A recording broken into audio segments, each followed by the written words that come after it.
Right. We are recording and we are live on Facebook. And hello, everyone. Welcome to this week's edition of the Just Us Marks Wrestling Recap Show, back after a little break. Joining me this week is Easy. I'm back and I'm better than ever. Well, so am Yeah, I. I haven't been here since Mania. Yeah. I did the one after Mania just to basically draw the winners from the contest their prizes. Congratulations, prizes. Yeah. Somebody got a prize. But if you've never seen this show before, this is the Just Us Marks Wrestling Recap Show. I'm Ed Easy at All In and Starcast. We love wrestling, we love talk wrestling, we love sharing, love pro wrestling with each and every one of you out there. However, just like each and every one of you out there, we're just fans. Our opinions are that of any other fan. We avoid insider terms because we're not insiders. We're not wrestlers. We are just a bunch of marks. And Bunch of fucking marks.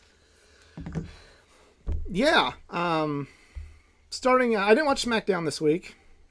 I didn't watch any WWE, but I saw some Raw highlights, and I'm happy with what's turn segment. Yeah. Kind of the only things worth noting on Raw is they're going in the direction with Cody and Brock Lesnar. This isn't bad. It just kind of depends on who wins. If Brock Lesnar wins, then what the fuck? If Cody wins, then something can be salvageable. They still royally made a bad call at WrestleMania. I do find it funny because this is the part where we're going to transition to something different. Since there's not a lot to talk about this week, Easy in our group chat put out a tweet to who were the biggest, what's got the more hypocritical fan base.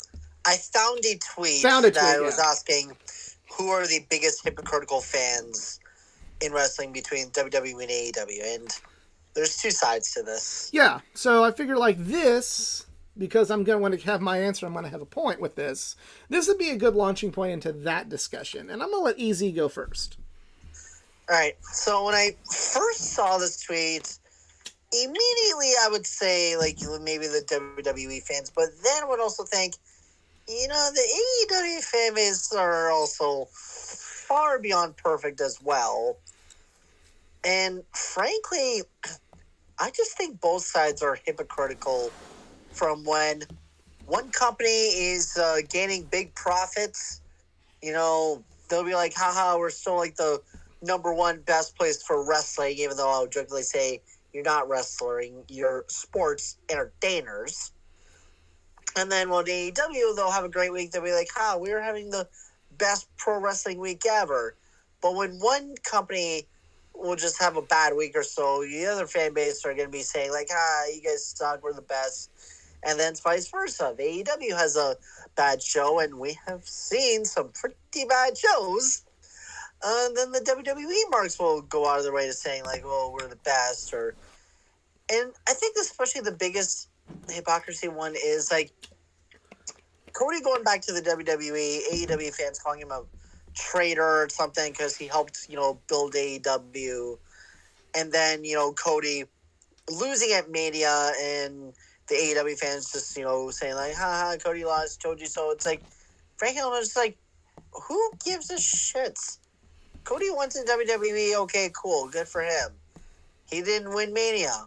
Okay, well, many of us probably saw that coming, or some. For me, honestly, I'm going to be honest with the Mania ending. I laughed my ass off. So I'm being like, they really are going to keep pushing this. But anyways, I digress, though.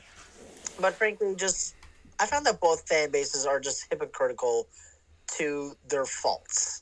Oh, yeah. And faults that will definitely, they're going to have, it's a hard pill to swallow, because I will say, like, WWE, they just don't care about the fans, and I'll just be like, well, if you don't care about the fans, then why the hell are you in the business to begin with? If you just want to cater to your shareholders. Well, again, you want to cater to your shareholders, okay, then just start having matches at Wall Street for all I care about. But anyways, but you also, if you're bragging about, making record profits, then I don't want to be saying in the next day that you're going to be cutting half your staff because we're just trying to save money when you were literally just bragging about big record profits. That is when I find the hypocritical crap about WWE is... Well, we're talking about the fan base, not necessarily the company themselves. Well, which they're both pretty big hypocrites as far as I'm concerned. I mean, it's...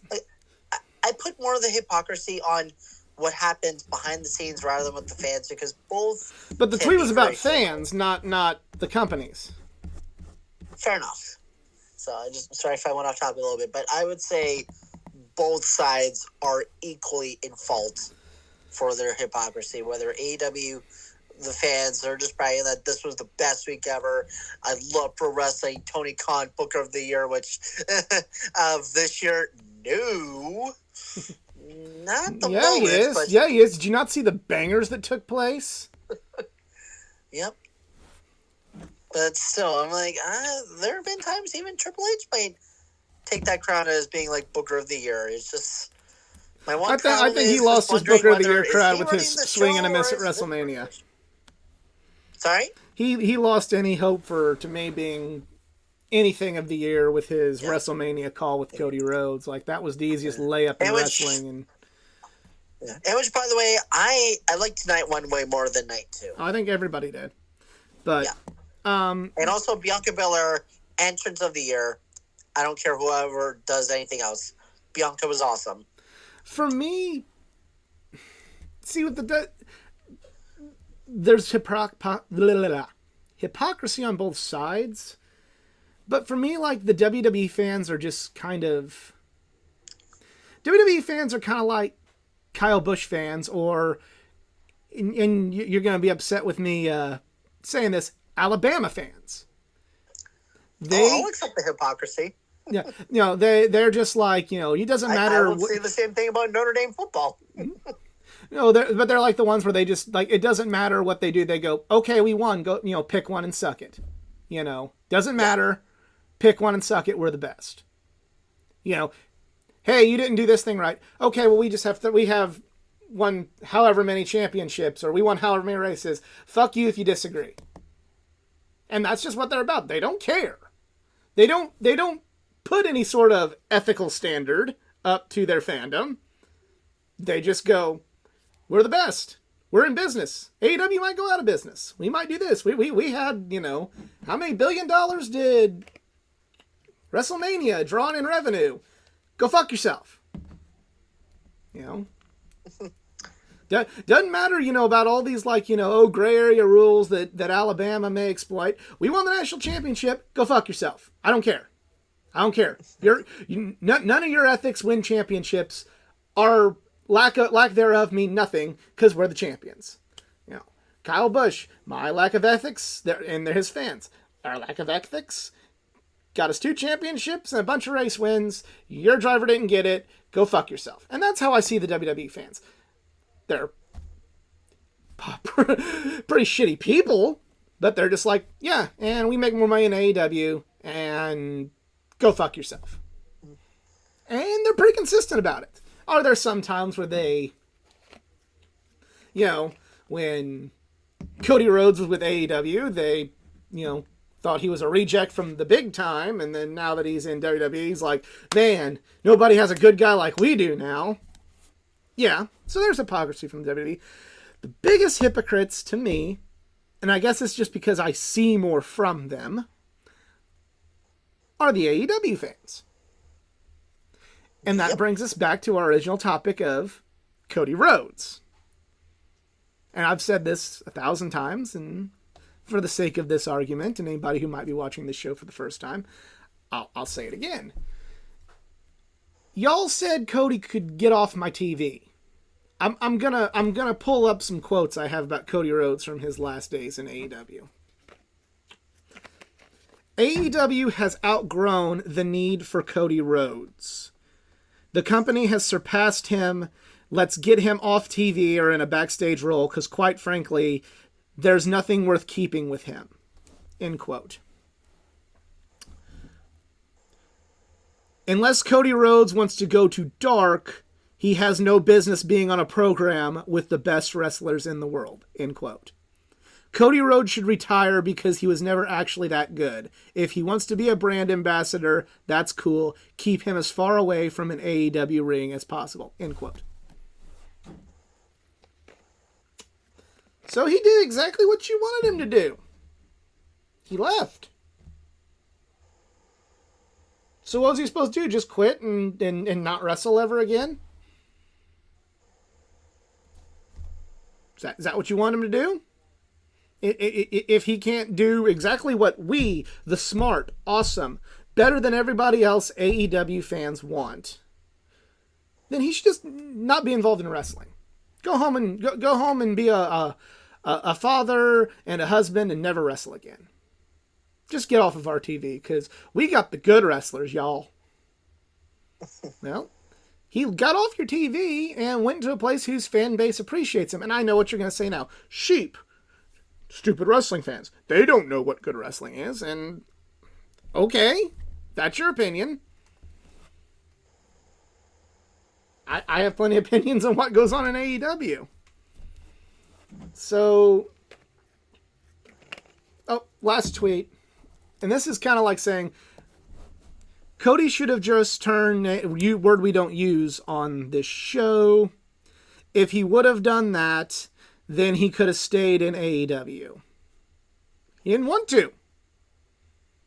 How many times do you AEW fans listen to whatever Jimmy or Johnny Mid-Carter from the WWE who gets released and says, I didn't want to do this thing that WWE asked me to do, so I'm going to try and go to the Independents or AEW where I can do what I want to do.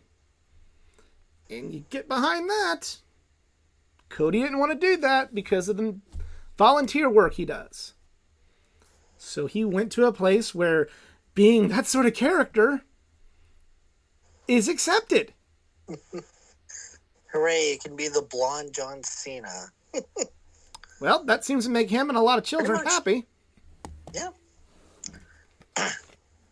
So Also, you're only okay. So you're only okay. Badass entrance. So you're only okay with somebody being the character and the person being around the fans they want to be, as long as it's your company. Come on now. Which brings me to point number 2. CM Punk. Now this one did split the audience. I will concede that there's about half one way, half the other with the AEW fan base about that. But there's still a lot of vocal people now saying that CM Punk should be welcomed back to AEW, especially with this Wembley Stadium show coming. Should let bygones be bygones and just welcome CM Punk back. Really? If this was any other wrestler or any other company, would you want CM Punk to come back? Would you, or let's not even call it, let's not put names on it. Would you want this wrestler to come back? Would you? I mean, I would sooner see Umbrella Man making his AEW debut in the UK. I'd still rather go with CM Punk because at least he didn't sexually assault an underage person. That is fair, but I'm just at a point where it's like Punk is gone and I've accepted it. Well, but he messed up. This goes back to my original point. Punk's mess up is not nearly as heinous as that guy's. At least CM Punk didn't sexually assault someone. Yeah. But hey, just because you didn't sexually assault someone doesn't mean you're a good person. So, anyway. Now people want him back. It's proven that he's toxic. It's proven that he's only out for himself. It's proven that he is not good for the locker room. But that's okay, because we got to do what's best for business. Okay. You know how many other times that when other wrestling, not even just WWE, but any other wrestling company would bring people back that are toxic and not good for the locker room and this, that, and the other because they're a name and they drew money and they were good for business. You know how many times AEW fans would be like, this is terrible. Why would you want to do that? Why would you want to bring in somebody who's that much of a POS? You're okay with it with CM Punk and when AEW's doing it. And this isn't the whole fan base. I will not paint with a broad brush on as much on this one as I will Cody Rhodes. But this were literally any other guy in literally any other company, you would be saying, get that motherfucker away from our locker room. Get that motherfucker away. You know, we can survive just fine. We don't need this. We don't need that. You know, screw best for business. We got a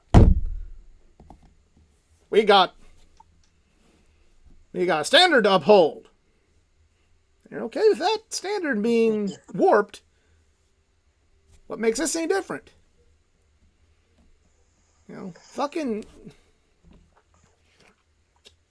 the AEW fan base, and I'm not talking about like the horrible things that WWE has done, like with Vince's allegations, with the Saudi deal. That's, you know, if you want to build that straw man, you can. And I get why you don't watch WWE if that's your prerogative. But AEW fans have to make something to justify their tastes.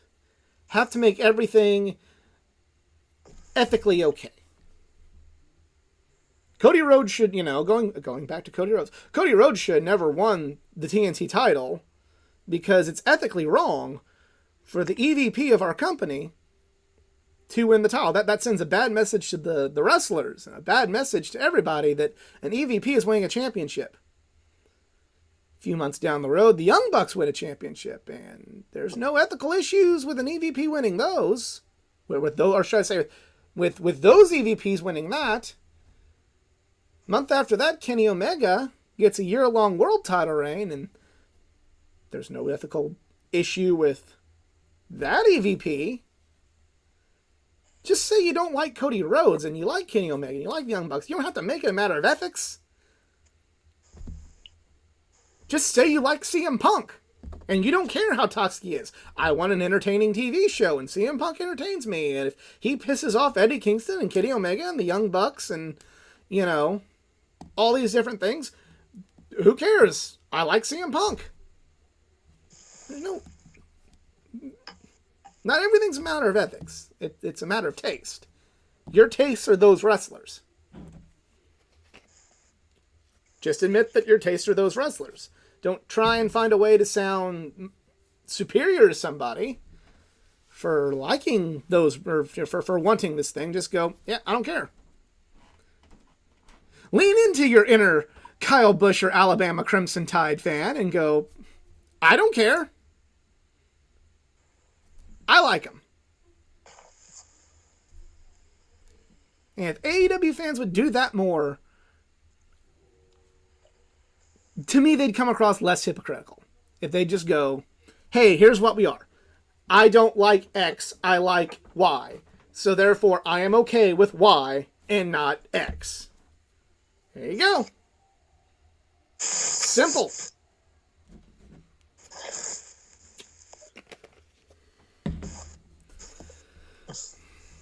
Anything else you want to add?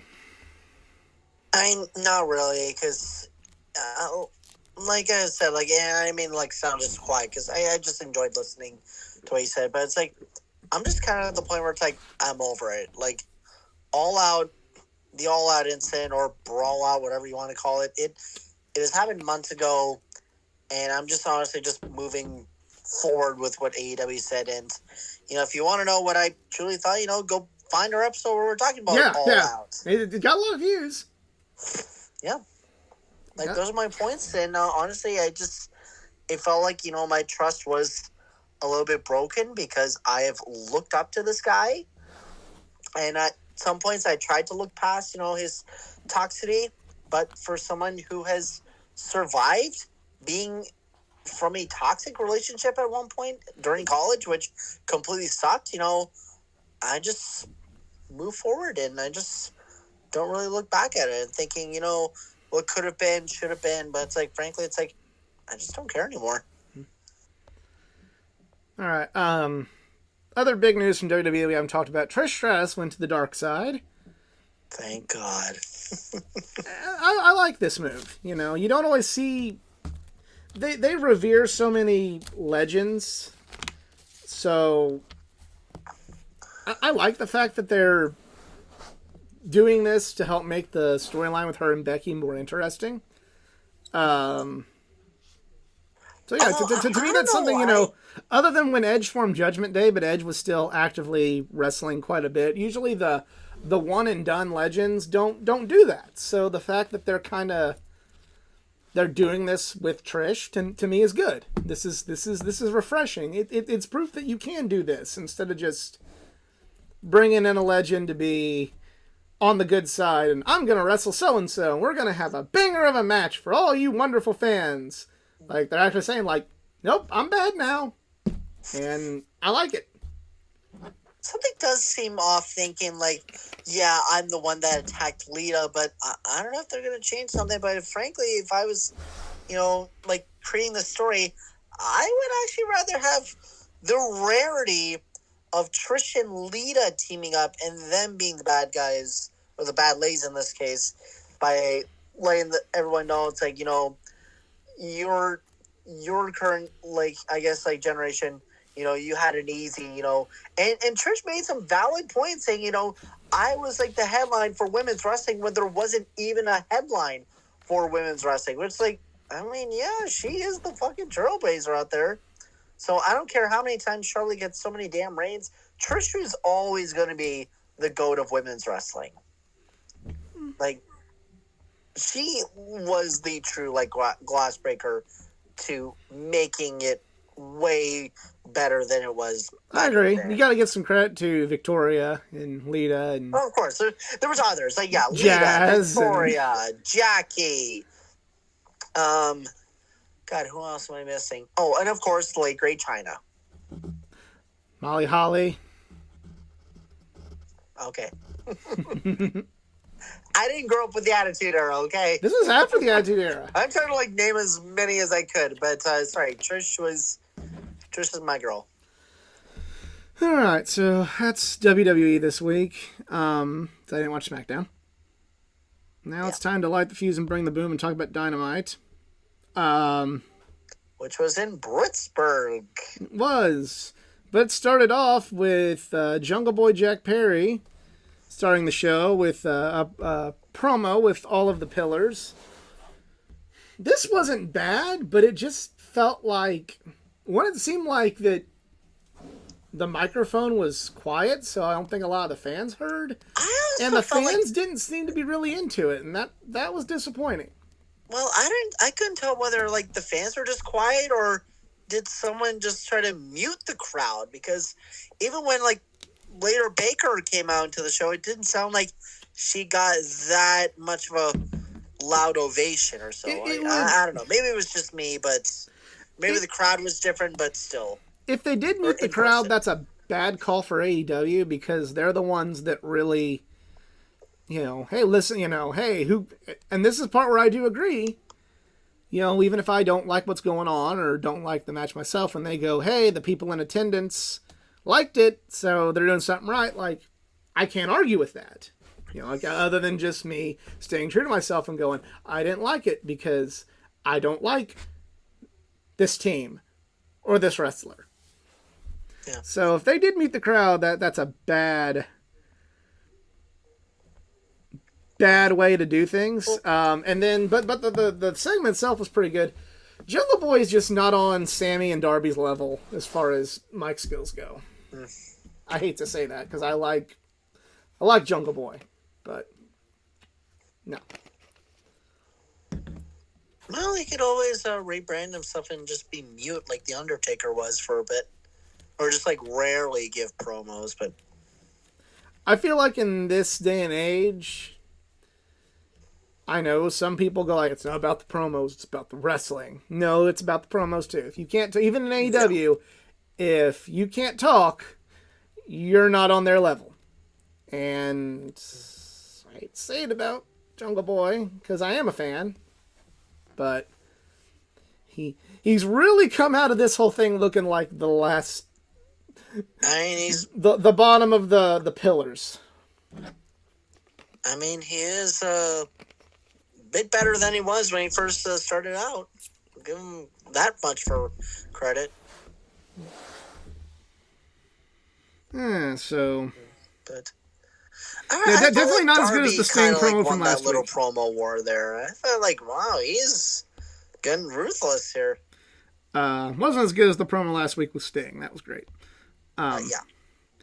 Next up, speaking of Britsburg, we have Jamie Hayter and Dr. Britt Baker, DMD, versus the Outcasts, Ruby Soho and Tony Storm. Good match. Britt won, got her moment in Britsburg. Like that.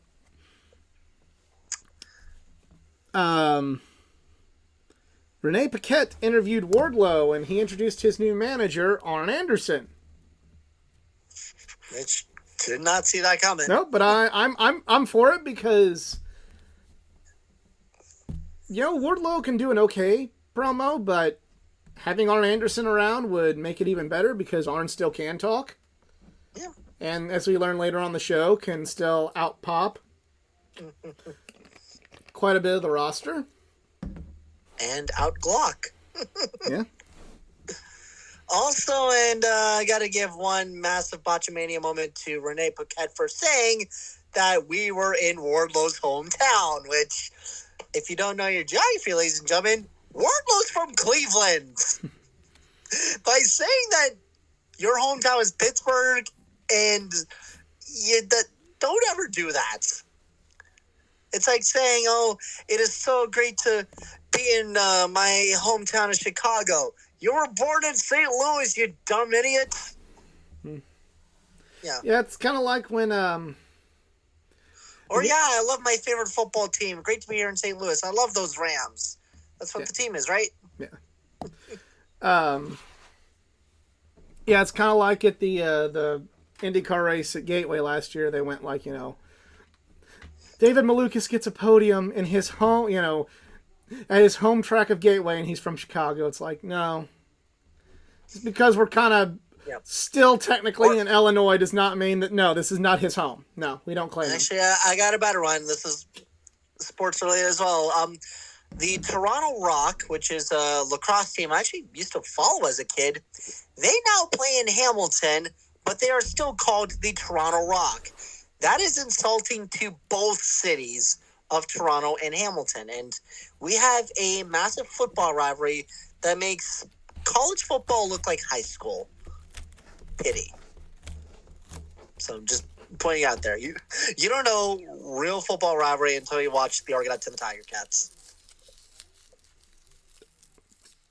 Gonna find that a little overhyped, but okay. Sorry, there's just like deep-rooted hatred between each other. So yeah, overhyped a little bit. The Elite and the Blackpool Combat Club do a segment, breaks down to a fight, and it's supposed to be a brawl, for a violent feud, and then one of the Young Bucks wants to do a bunch of flashy moves instead of fight. And that encapsulated everything I don't like about the Young Bucks. Like, oh man, like this to me was just like, if you could point to a moment to go like, well, why don't you like the Young Bucks that much? That is my moment. Like, okay, it's a blood feud. Someone tried to fucking stab you with a fucking screwdriver, and we got to get our shit in. Because again, Young Bucks are more concerned with, look at what we can do, look at the banger moves we could do, than telling a story. And that encapsulated it. I don't know, it was a good segment, but that to me was my, this is why I don't care for them. Are we also forgetting that we do have an AEW Trios champions? Because I feel like I've not seen them in a while. Good thing they started those belts, huh? But bangers, yo. Yeah. I mean, I know Julia Hart had a match on Rampage, which, oh boy, Rampage, but hey, don't be knocking Rampage. It's full of bangers. I know. I'm just that was half sorry. I'm being hypocritical mark here. You know, that was also sarcasm because I didn't mention this earlier. AEW fans really like to act like being on Dark is a good thing. Like, man, the so-and-so's not featured. Well, actually, they're on Dark. That's not a good thing. Yeah. That's like saying, like, oh, WWE's got this guy, on Main Event. Oh, he's on Main Event. Like, that's what you sound like. Got me started. Trying to brag that somebody is wrestling on AEW Dark, and if you like AEW Dark, cool. I'm glad you like it. I'm glad you watch it. I'm glad you get enjoyment from it. But fuck, don't act like being on Dark is a good, like, it is something to be proud of. It's not. Yeah. Why do you think WWE, they will never post highlights of Main Event?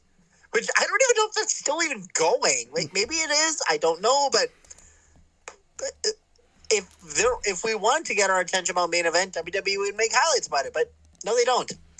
So we got freaking NXT Level Up highlights. Jesus freaking Christ. Oh, NXT Level Up, that's great. I'm not mad about the existence of those shows. I mean, hey, it's matches for the wrestlers. It's a payday. I'm not angry about it. But what I am angry about is anybody acting like being on the C show is anything worth a flying fuck. It's not. It's like if I'm trying to hype up the Bollywood boys, be like, "Hey, Sanjay and Singh, like, well, they're on Dark, guys. You gotta go see Dark. You know, it's the Bollywood boys. Yeah." It's like I would just look like a stupid idiot, really. Yeah. So next Dalton Castle and the boys, they're on Dark. I'm like, now I would watch it for Dalton Castle and the boys. About Dalton Castle. I would watch Dark if we got more Dalton Castle and the boys. Only with the boys, though. No, please no. Only with the boys. I'll only watch Dark if the boys are included. I am the 1% of people that I just really cannot see the hype on Dalton Castle. It's like, okay, then. So he makes weird entrances. Not weird. Flamboyant. They look weird to me.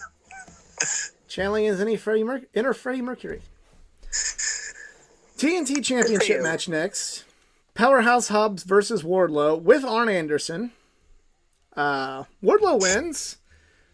I'm okay with that as long as we get this title out of the rut it's in and give Wardlow a good run. I feel like Arn being with Wardlow. Stop playing hot potato with the stupid belts. If there's one belt I feel that could be hot potato a little bit more, it's this one. Well, just at least like give it some breathing room for like, hey, you know, they just wanted give it maybe a month or so, and then like, hey, new champion. But yeah, the fact that like Wardlow won the title, his second run, and then 3 days later, boom, he lost. It's like, wait, huh? What? Wait, did he just what the hell? The one thing. And it's kind of funny because Arn Anderson's in this match. The one thing that I think they need to do with the TNT title is something similar to what they did with the NWA and later WCW did with the TV title when they were around. I said TNT title for AEW, TV title for NWA and WCW. The matches and they're doing this currently with the TV title, the New Japan World TV title in New Japan. There's a 15-minute time limit on the matches. Like, I think that's what they should do with the TNT title because to me that would differentiate it from the international title. And then it's just we know like okay, you know, hey, here's what makes this belt different from this belt. They're not just two interchangeable secondary titles. There's like here's what makes this special and here's what makes this special, you know. That would do a lot for the TNT title in my opinion, but then wouldn't have a 20-minute match that's a banger. Even though don't think this went 20 minutes, and this was a banger in my book, especially when we got a great DDT from Arn Anderson. I am a mark for Arn Anderson, and I will forever be a mark for Arn Anderson. And he got a bigger reaction than anybody not named Britt Baker or Adam Cole that night with that, Pretty much. his whole involvement. So Arn Anderson's still the man. Sammy Guevara was backstage. Him and MJF seem to have made a financial deal to help get Sammy Guevara to the championship match at Double or Nothing. And I almost caused a Twitter war with the social admins of AEW on TV. They made a caption of the theme song lyric to like the Friends theme. It's like, so no one told you life was going to be this way. And they put like 5 claps. And me being the nerd, I said, it's actually only 4 claps. So social media admins, I challenge you to a match at Double or Nothing. Well, for some people that may be a bathroom break match, just like what this next match is for me. Jay White with Juice Robinson versus Commander. Actually, this was a good match. I'm not going to completely player hate, but I liked it. I still don't get why Jay White. Everybody thinks Jay White's this second coming of Jesus. And the fact that he's got goatee and long hair, I really don't fucking get it. I really don't get why everybody thinks this guy is so fucking great. He's a good wrestler. That's it. Powerhouse Hobbs is a good wrestler. I don't think he's fucking S tier. What does confuse me a little bit is, okay, since David Finlay, for God knows why, is the new leader of Bullet Club, is Jay White and Juice still associated with them? Because I'm getting so I guess they are. Just Jay White lost a match that he's out of New Japan. He lost to Eddie Kingston. He lost a match to Eddie Kingston that forced him to leave New Japan. Yeah. But again, kind of, this isn't so much AEW fan hypocrisy as more so just like the IWC hipster hypocrisy, in my opinion. If it were any other stable other than the Bullet Club, you'd be saying, this is Rant's course, you need to break it up. Yet, we still do nothing but... Anytime anybody who was once associated with Bullet Club goes to another company, you know what they say? They should do Bullet Club! Like, they're doing it in WWE. They're doing it in AEW. Actually, speaking about, like, the OC, again, those are also 2 guys I have not seen on TV in a while. But, I don't know. So, hey, I get it. It's a proven formula and it works, but, for everybody, this is back to the AEW fan hypocrisy. We want fresh, we want new, we want this, we want that. Why can't we just have Jay White try and do something on his own now? Why does he still need to be in? Why does he still need to leech onto Bullet Club? Is he that bad of a wrestler that he can't fucking survive without Bullet Club on him? Does he have that little charisma that unless he's got Juice Robinson and they hang on, we're still in Bullet Club, you guys. Too sweet. Like seriously. Another thing is like Jay and Juice. That's a great tag team name. But those 2 would honestly still thrive with or without Bullet Club. Like, everybody already knows their names because of Bullet Club or even beforehand. Like, I knew about Jay White, like, way before he had joined the club. Like, I thought he was an awesome, like, up-and-coming superstar, and me hearing that, like, he's the new leader of Bullet Club, when it happened, I was freaking the fuck out. It was like, I fucking love it. Breathe the switchblade, inject this shit into my veins, all that fun stuff. And now he's like, he's not part of New Japan anymore, and it's like, I'm totally okay that he doesn't need, like, the Bullet Club moniker around him. I mean, and also, whatever the hell happened that broke down the talks between Jay going to the WWE, I want to know who the fuck screwed that up. Because WWE completely dropped the ball on having Jay White on their brand. Which I also would have been way okay with. Whether he had like a new theme song or whatnot. Like, I wish they would have got Jay White in WWE because I wouldn't have to watch him on AEW. But yeah, I like just- he would have just- had some pretty good rivalries. I could immediately see like a good Jay White and Seth Rollins rivalry. Yeah. And Jay White's not as good of a wrestler as Seth Rollins. But everybody, to me, I like to piss off Jay White fans by calling him Pirated Seth Rollins.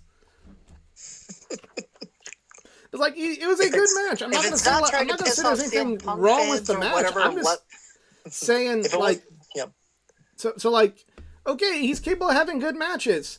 So is half of this roster. What is the big fucking deal in this dude?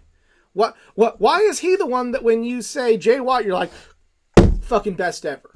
What makes you so much more intellectually superior to me, a Cody Rhodes fan, for liking Jay White? Because I don't see it. I've heard a lot of arguments about bangers. Don't fucking see it. Don't fucking see it.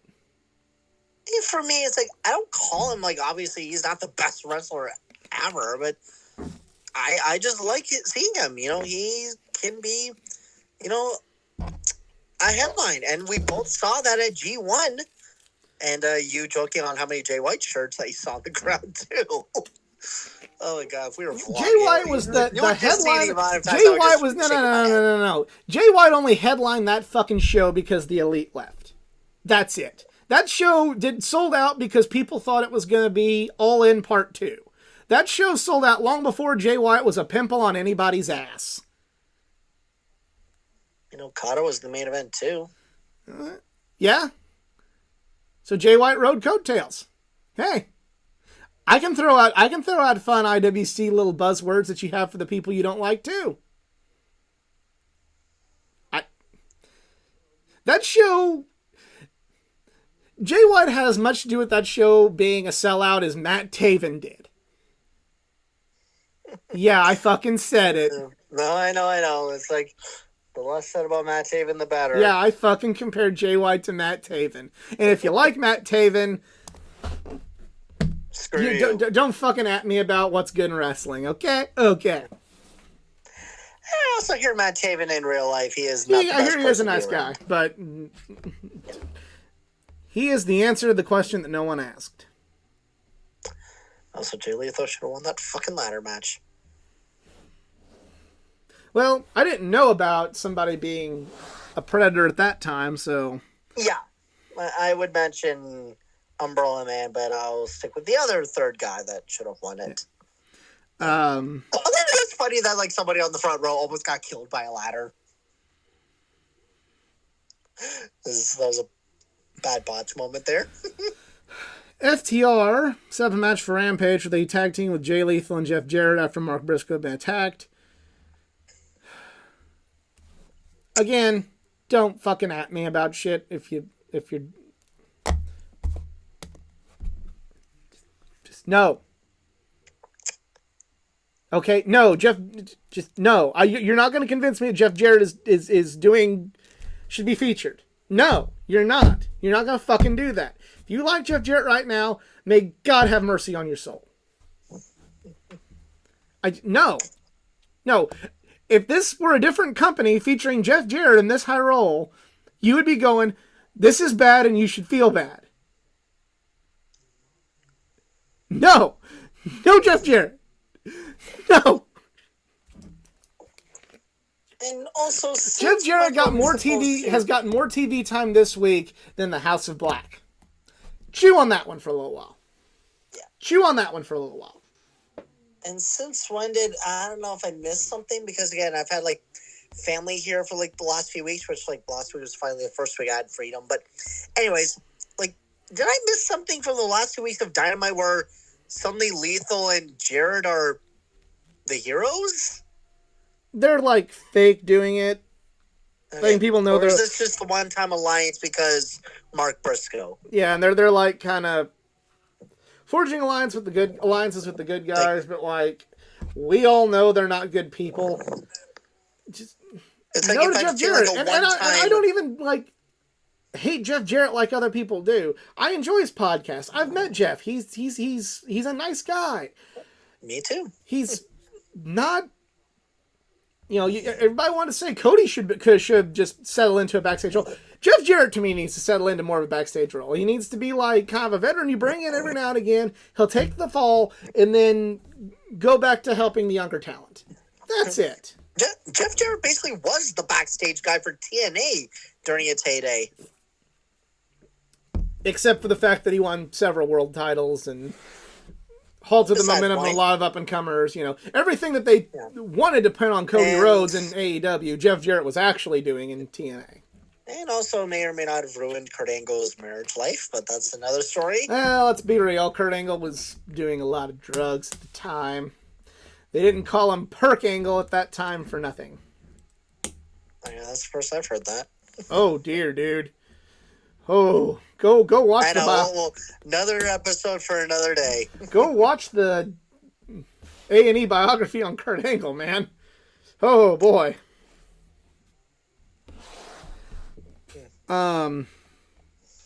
Chris Jericho and Adam Cole have a face-to-face interview. This was really good.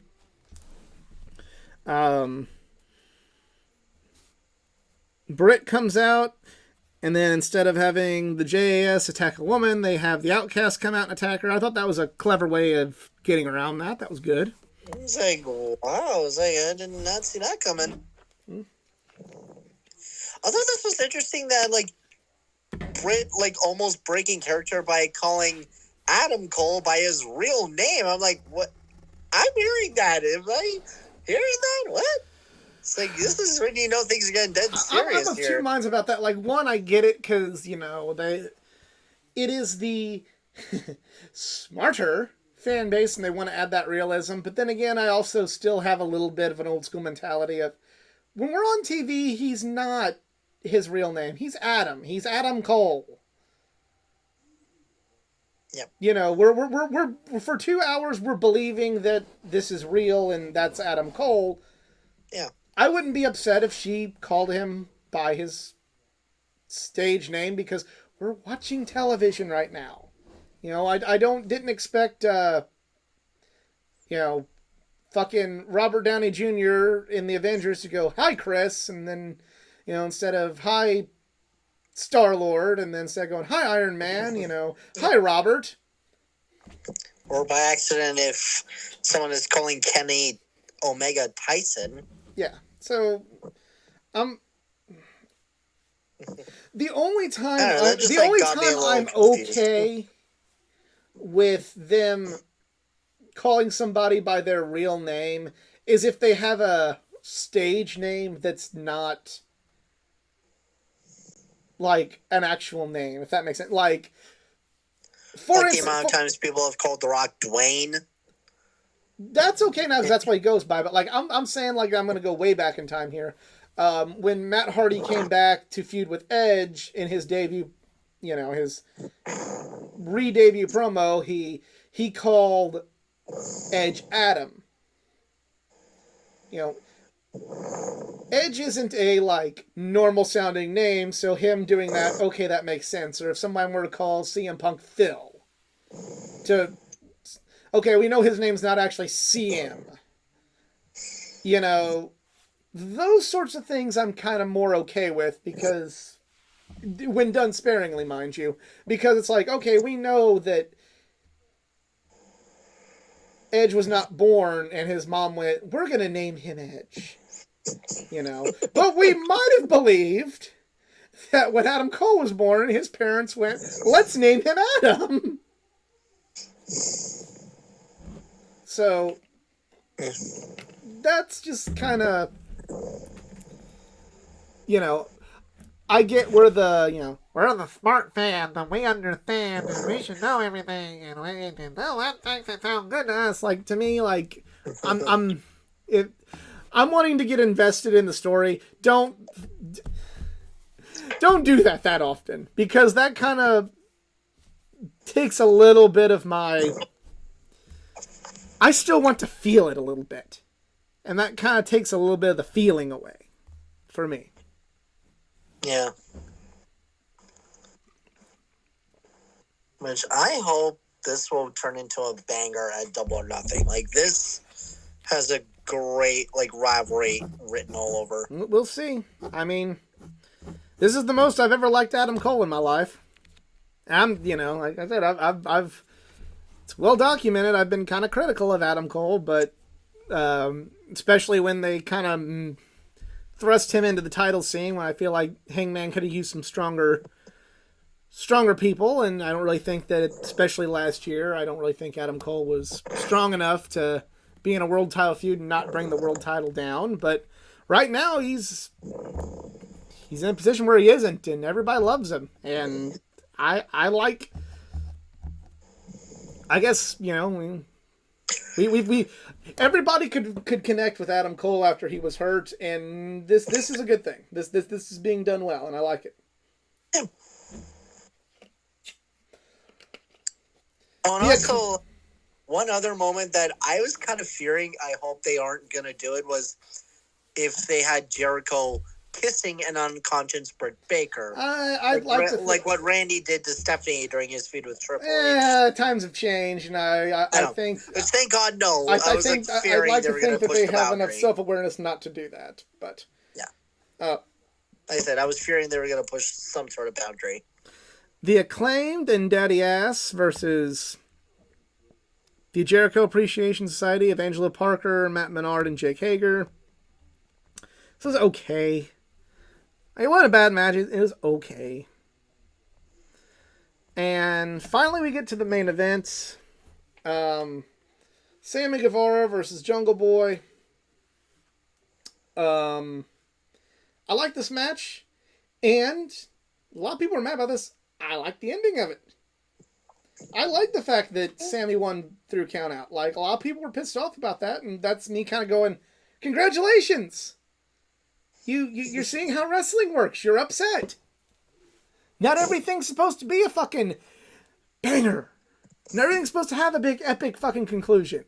The bad guy won the match by doing something that a bad person that doesn't like you and doesn't have honor and doesn't have respect would do. Ta-da! Insert all the birthday noises. Yeah. Like the point of wrestling is to tell stories, and they are telling a story. And this was a good way to tell this story. It's not supposed to fucking be your fucking Dave Meltzer 5-star banger. It's supposed to be you sniving little asshole fucking getting together with MJF and you take a nefarious win like that, you son of a bitch. That's what's supposed to happen in wrestling. And it did. And it's gonna further a story.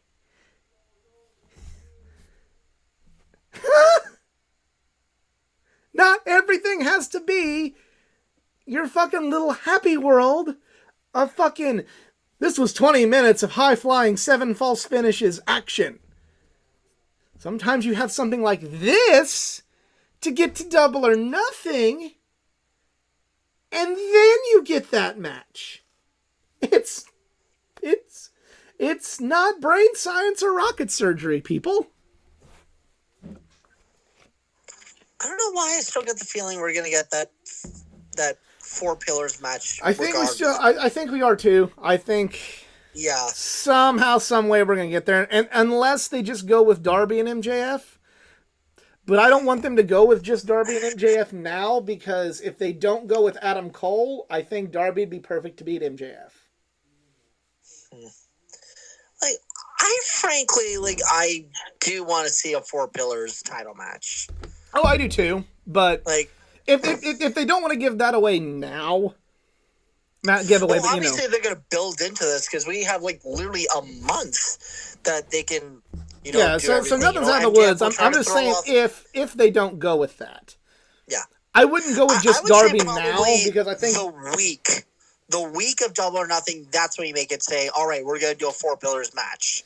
You're cutting it. See, I wouldn't want to do that because I'd want a couple weeks to hype that up, other than just a couple days. Okay.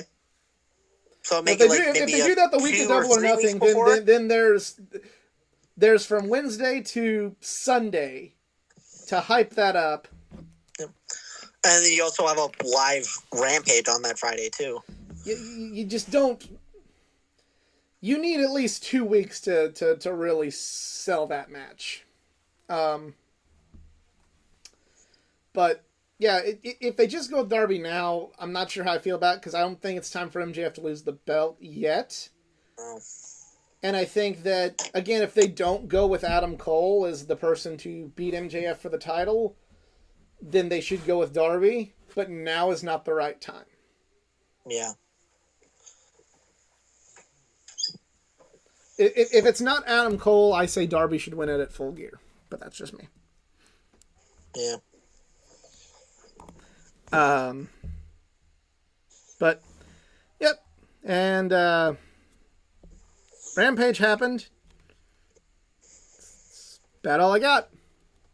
Yeah, I got nothing to add. Yep. So, I want to thank you all for tuning in. If you enjoyed, please like, share, subscribe for more content, and follow me on my social media pages, facebook.com/athleticgeek89, Twitter, athletic_geek89, Instagram @athleticgeek89, easy, social media if you please. You can follow me at the Twitter, ARIKZARINS. All right. So, for easy, I'm the Athletic Geek. We're just Marks, and we're out. Have a good one.